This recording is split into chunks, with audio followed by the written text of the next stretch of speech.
So for this release, there's not really a concept. It was more to release an entire collection of songs, each with their own identity and their own style. Especially with instrumental music, a lot of the times songs can kind of blend into each other.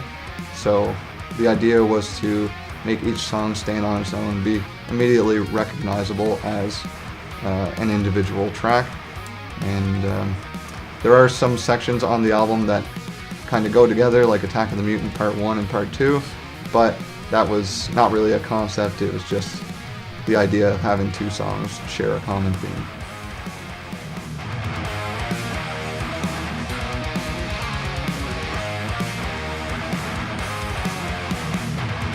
I think the dynamic compositionally is really different. When you're writing instrumental music, there's like more space sort of provided for guitars to take on the role of sort of singing the songs.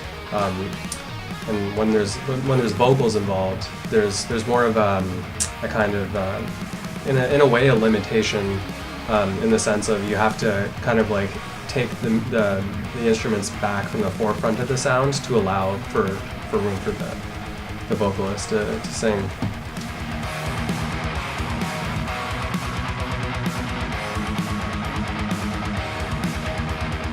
Yeah, for me, the performance is where the music really gets to come alive, and we stay pretty true to the album musically, but we like to throw in silly, fun things for the audience, and I'm in charge of the production for the live show, and I'm usually trying to make Jacob and Bryant laugh with the things that I throw into the live show that bring a fun twist to the music. we get surprised half the time. I don't even know what the intro song's going to be.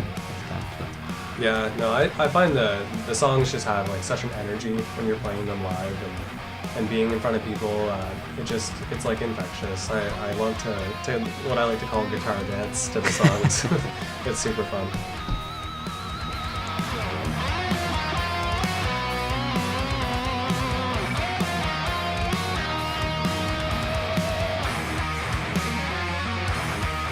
Personally, I'm a pretty big fan of that retro aesthetic and that retro style.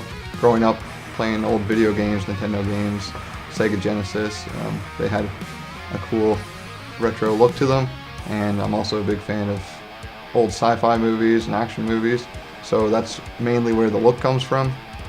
And also it's a bit of an homage to the 80s shredders that I grew up listening to when I started playing guitar.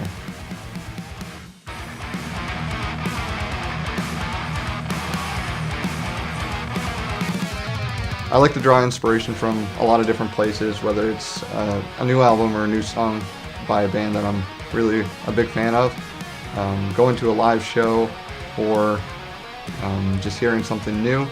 And a lot of the times I'll take a concept and try to apply it in a song so it really gets under my fingers and into my head as I'm trying to learn something new. In terms of drums, like my whole goal with writing is just to have fun with it. I don't want to make anything crazy difficult. I just want to have fun with what's happening.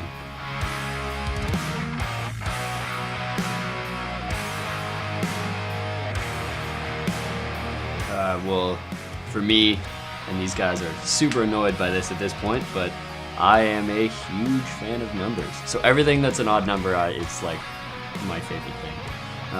So that's definitely the hallmark for me of progressive music. I just love 7s and 5s and 9s and whatever else. We don't do much of it, but we still get to have fun with it a little bit, which I super enjoy.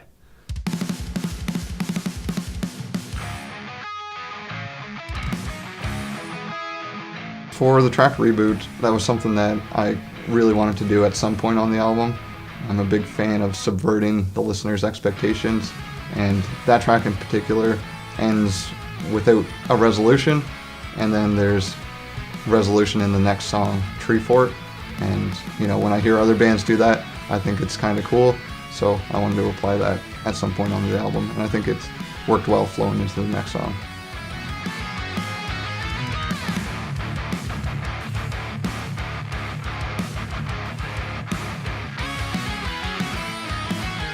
In terms of goals for the music, it's not really set out in stone. We just let every song come to life with the goal of totally having fun with it.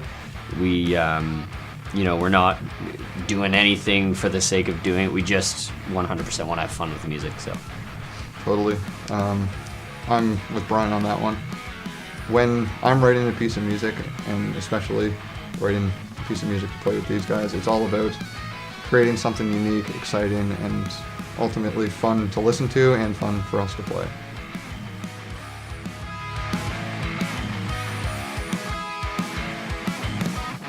So with this album, we're hoping to get it out to as many people as possible so we can build a strong fan base going forward for not only this album but future releases.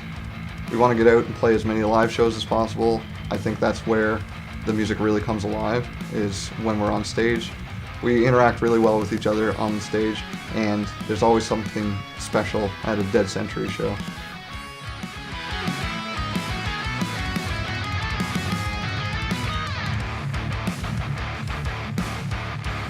This year we have a few things planned.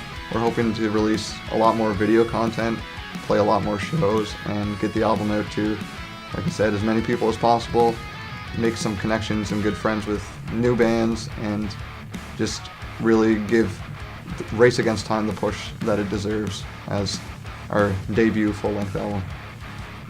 Yeah, I think there's also there's room for, I think, this year for learning how to sort of like turn this into an opportunity to generate some income, whether that's through building a unique inventory of merchandise for selling at shows or however else it might be. But I think that's an exciting sort of almost challenge with earning money with original music.